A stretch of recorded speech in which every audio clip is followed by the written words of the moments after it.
আচ্ছা, ওর নামে কি সাকিব? কিন্তু এখানে সবাই ওকে রাজ নামে চিনে।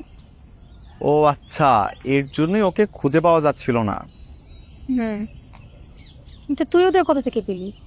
আরে ওরা ক্যান্টিনের পাশেই বসেছিল, আমি ওদের দেখে চিনে ফেলেছি। আমি সাকিবের মোবাইল ওদের ছবি দেখেছি, কিন্তু ওরা না 6 জন, 2 জন এসেছে কেন? বাকিরা কই? ওরা তো দুজনেই ঢাকা থেকে এসেছে। আপনি কি ওদের সাথে এসেছেন? আমি একজন জার্নালিস্ট, আমি এই বিশ্ববিদ্যালয়ে নিয়ে একটু প্রতিবেদন লিখবো, তার জন্য এসেছি। পারমিশন আছে? পারমিশন না থাকলে কিন্তু ধরে বেঁধে রাখবো।